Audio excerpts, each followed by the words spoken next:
Today, starting a new adventure, walking the Dales Way, 80 miles approximately from Ilkley all the way to Bowness-on-Windermere.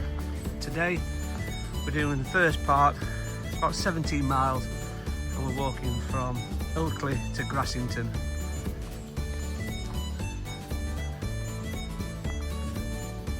What we've done is we drove to Ilkley, parked up there in the town centre, and we're going to get the bus back from Grassington and pick up the car. It's a lovely day, nice and cool, not too hot. But see, we've got this river most of the way on our right. During the walk, we're going to be walking through villages like Apple Tree Wick, Hebden, Grassington, Kettlewell, Hubberholme, Deepdale, Dent, Sedgeburgh, Greyrig, Burneside, and finally onto Bowness-on-Windermere, I'll say, where we'll finish the walk. But it's the 1st of August and we're doing it over 5 days.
We've just come through a village of Addingham. What a lovely village that was. All really old houses, and used to be a big mill there. I've put a picture of the history, so if you've got time, just take a read of it. But it's a lovely place. This is a little campsite just outside, down by the river there, and you can actually fish in there. You get a day's permit. It's a cracking day, ideal for walking.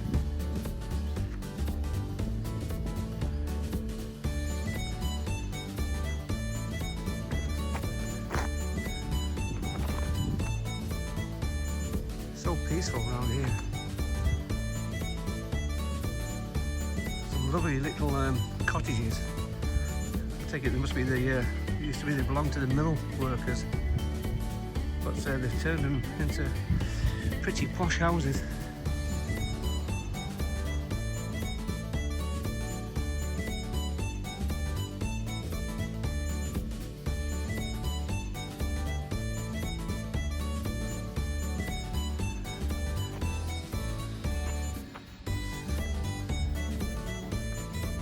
Ooh, a bit too close.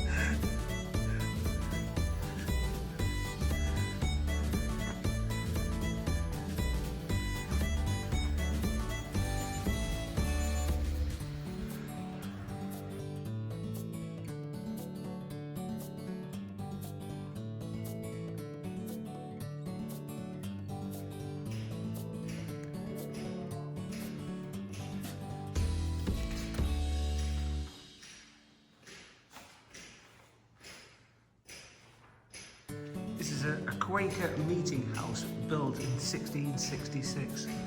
There's people outside working on it at the moment, just getting it restored and that one. A lovely place. It's just a Quaker meeting house and worship room.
pretty narrow.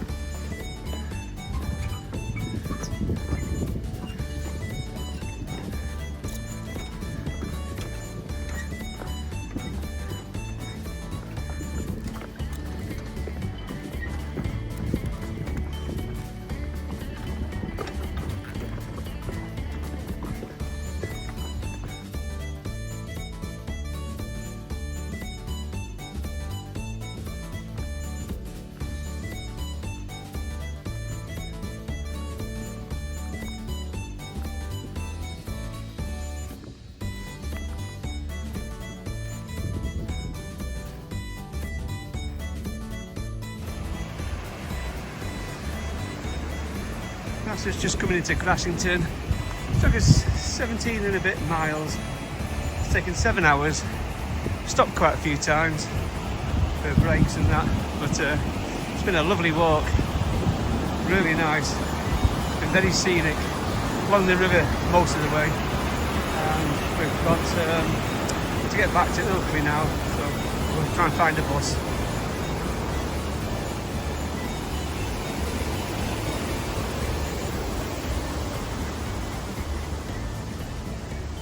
Yeah, it's a lovely way to finish the walk.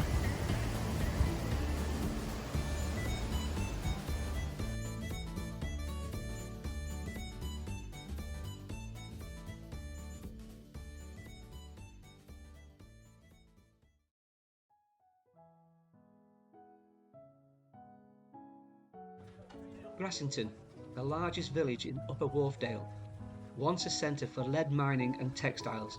Today it is known for its cobbled market square, stone cottages and its role as a gateway to the Yorkshire Dales National Park. From the village, the path follows the River Wharfe upstream, passing through classic Dales scenery of limestone outcrops, dry stone walls and green meadows. The route runs north through Wharfdale and into Longstrothdale, where the river narrows and the landscape feels more remote and unspoilt. The day ends at Hubberholme, a quiet hamlet with St Michael and All Angels Church, parts of which date back to the 12th century. Across from the church stands the George Inn, once a favourite of writer J.B. Priestley, and a welcome stopping point at the end of this stage of the walk.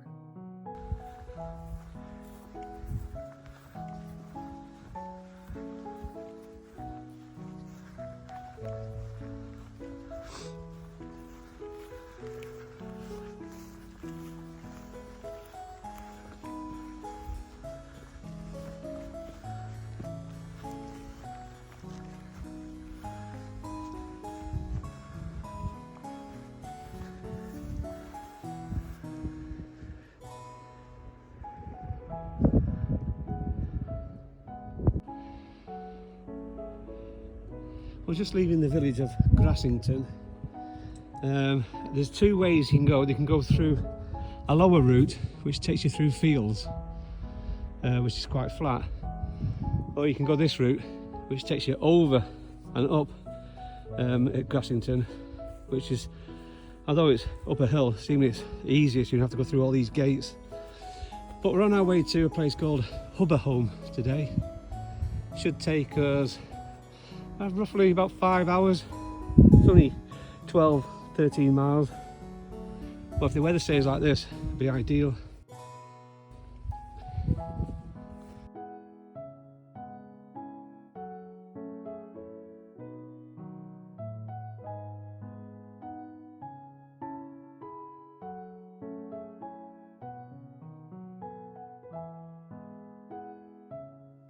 This lime kiln dates back to the mid-19th century. These kilns were used to superheat limestone, producing quicklime, which was then spread onto the fields to improve the fertility of the soil by controlling the acidity. Limestone could also be used for mortar in buildings.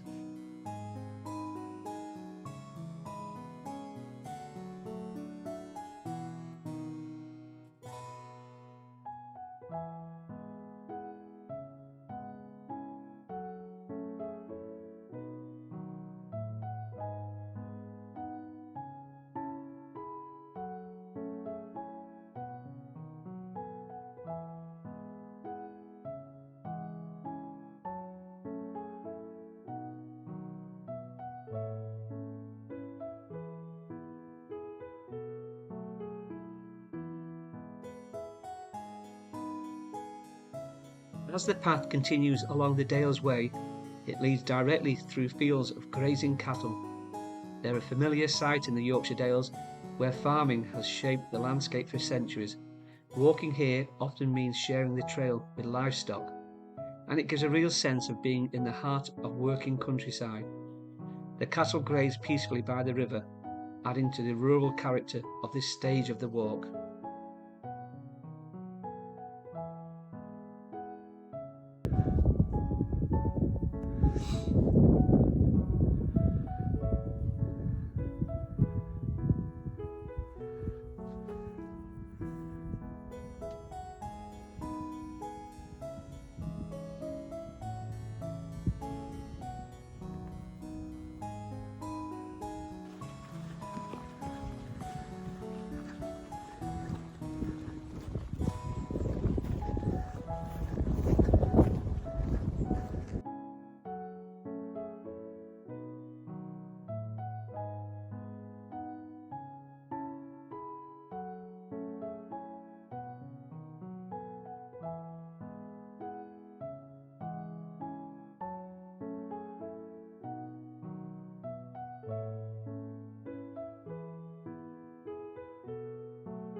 The Dales Way passes through the village of Kettlewell, a small but historic settlement in Upper Wharfdale.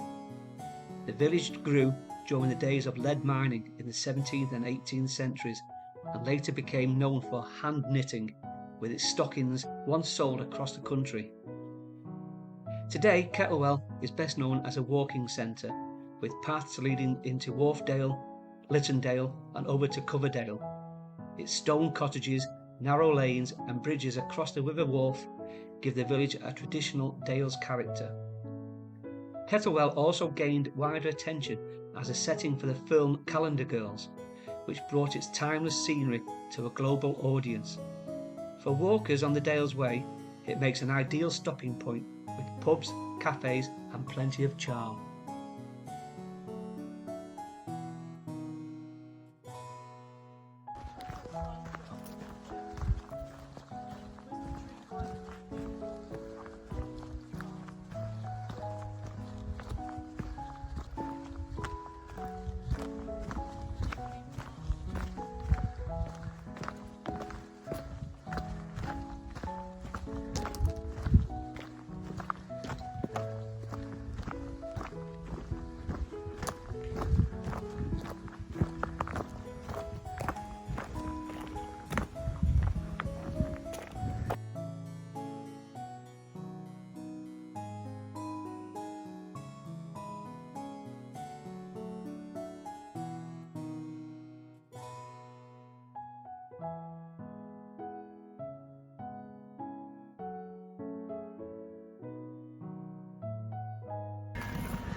We're just coming into Hubberholme, where we're going to call it a day. We've done almost 12 miles and it's taken us 4.5 hours. So yeah, it's been a great walk, a lovely leg of the walk, this one. Very scenic, Although some parts were hard on the feet because of the stones and that, but what a lovely way to finish. And if you need, there's a pub, Georgian. Tomorrow, day 3, the trail continues northeast from Hubberholme on a longer stretch of approximately 18 miles to Dent, following the rivers and hills deeper into the Yorkshire Dales. For now though, Hubberholme provides the perfect spot to rest, reflect on the day's scenery and prepare for the next stage of the Dales Way.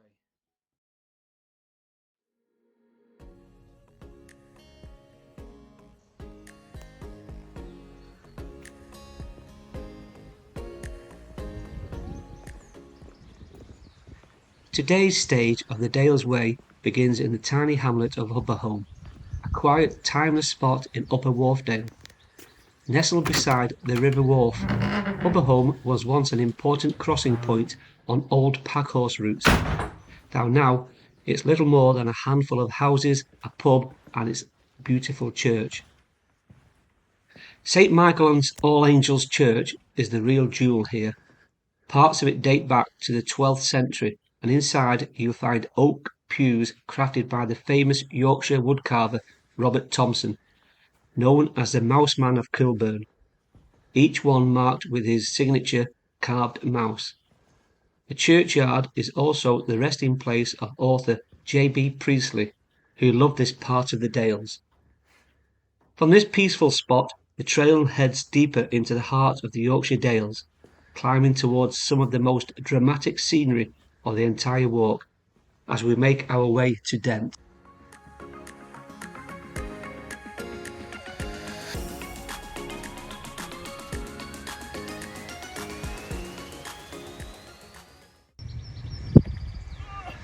So we're just about to start day 3 of our walk. We're walking from Hubberholme to Dent. Should be roughly, it's about 20 miles it says, but there's a few different ways you can go, alternate routes, which can take off 1.75 miles. So depending on the weather, we'll see how we go. We either stick with the route or do the alternative to get off the mountain or off the hills. So I reckon it'll take about 7.5 hours today. So see how we get on with this walk. Leaving Hubberholme, the path follows the River Wharfe through classic Dale scenery, with dry stone walls and weathered stone barns scattered across the fields. It's a peaceful start that gradually leads us up towards wilder country on the way to Dent.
From the meadows by the wharf, the trail climbs gently towards the scattered hamlet of Ottershaw. It's little more than a handful of houses, but it's set in a wonderfully remote corner of the Dales.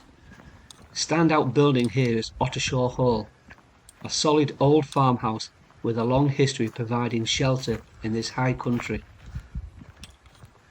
Beyond Ottershaw, the Dales Way joins a lane, this is the second longest stretch of road walking on the whole trail.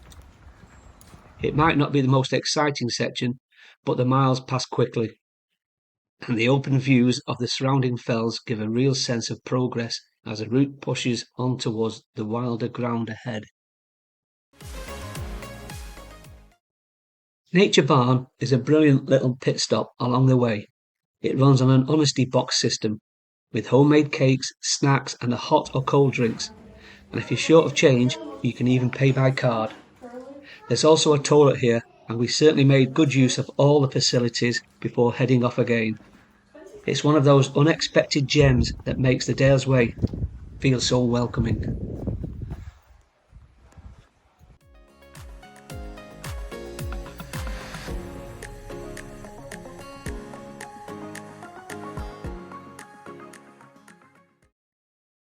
A little way past Nature Barn, the path heads across Ottershaw Moss, a muddy, boggy and undulating stretch that can be surprisingly hard work underfoot. It's a real contrast to the road walking earlier, but the reward is the scenery. From here you get wide, open views across the moor, and in the distance there's a hill with such striking contours it almost looks like the face of a sleeping giant watching over the valley.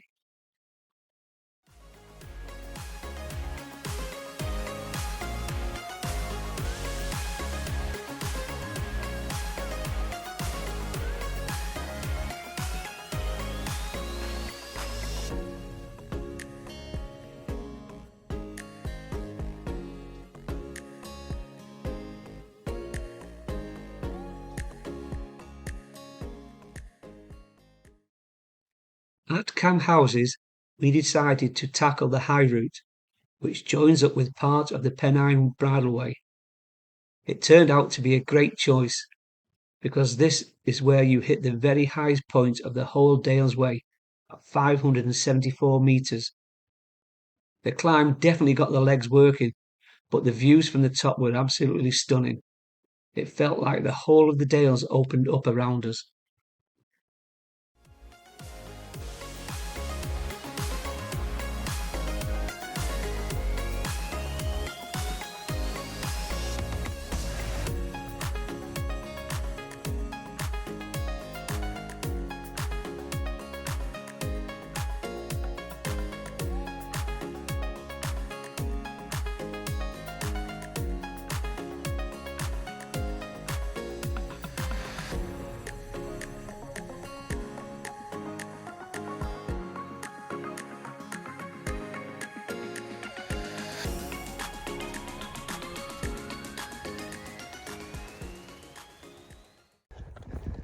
As we approached Dent Head Viaduct, we were treated to our first full view of this impressive structure.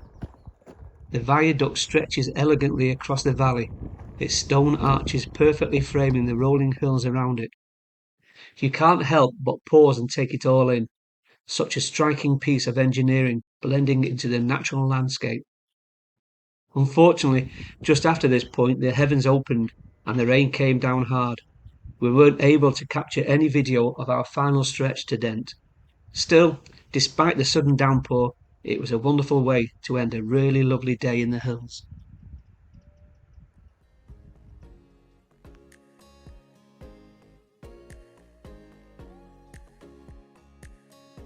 That's the end of today at Dent, but next up, day 4. We tackle 16 miles to Burneside, with hills, villages and plenty of stunning views. Stay tuned.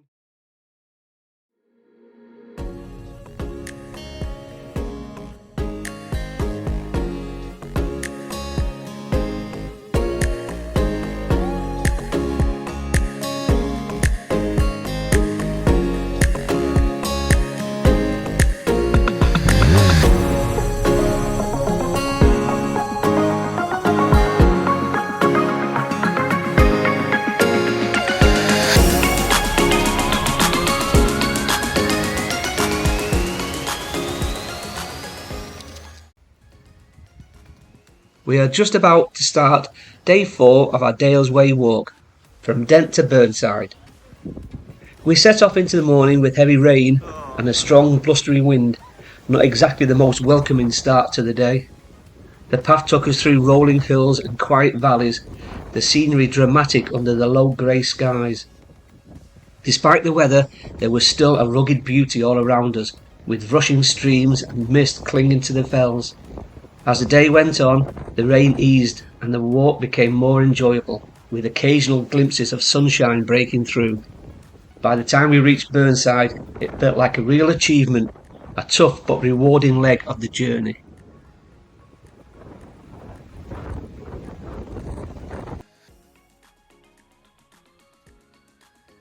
Just past Dent, tucked beside the old Ackay estate, lies a quiet woodland full of character.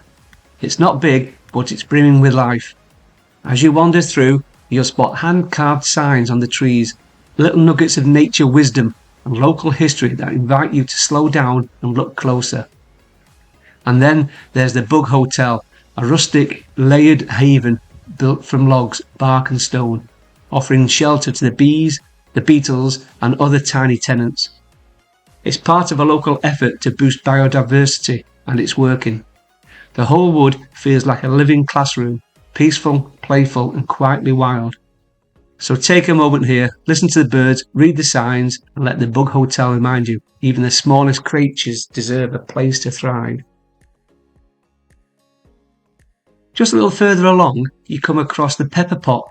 It's a curious little summer house with a big view. It was built in the early 1900s.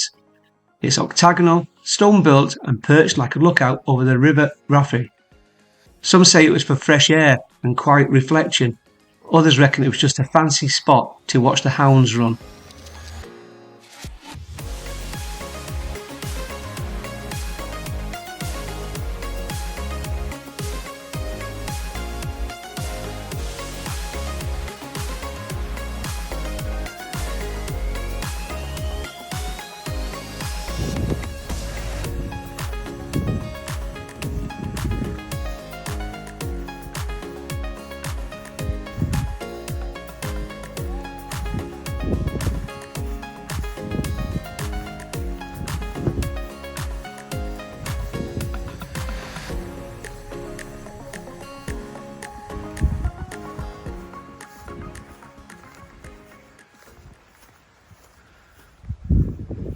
Just outside Marthwaite, St Andrew's Church sits quietly with loads of history.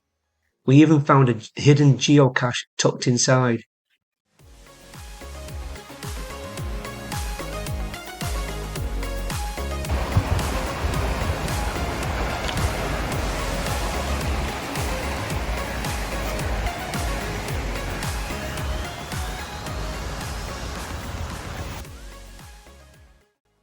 Just outside Hedgeborough, near the hamlet of Furbank, you'll find the Waterside Viaduct, an impressive structure that once carried trains along the Ingleton T-Bay line.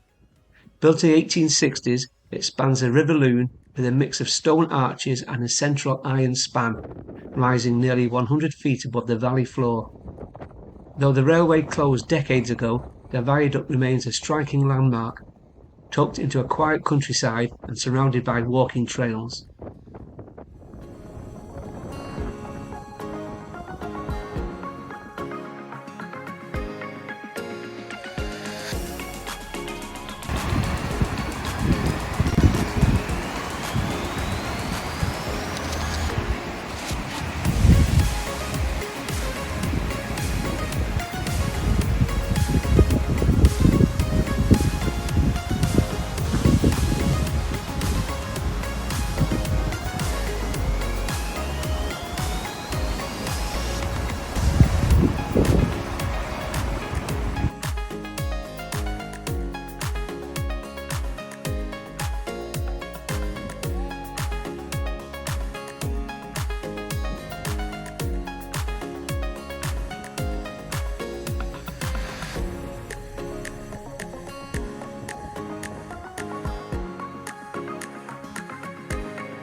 We are now about to cross the M6, one of the busiest motorways in the UK. It's a bit of a contrast to the quiet trails we've been walking, but it's part of the journey.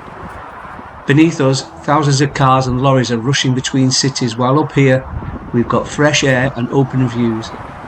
This bridge marks a kind of a threshold, leaving behind the hum of traffic and heading back into the peace of the countryside. It's a good reminder of how close wild spaces can be, even when the road noise is just below your feet. Once we're across, it's back to bird song, hedgerows and the rhythm of the trail.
Just a few hundred metres to go now.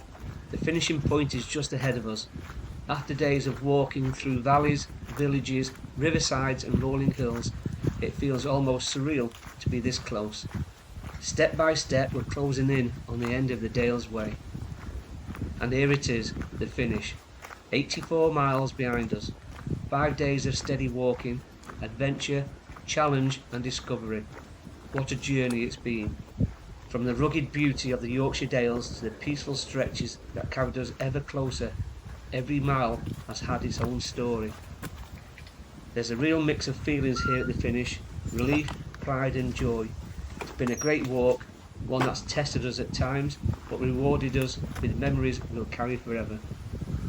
And now, time for something we've been dreaming of since setting out, a well-deserved seat. Resting at last, with the whole of the Dales Way completed.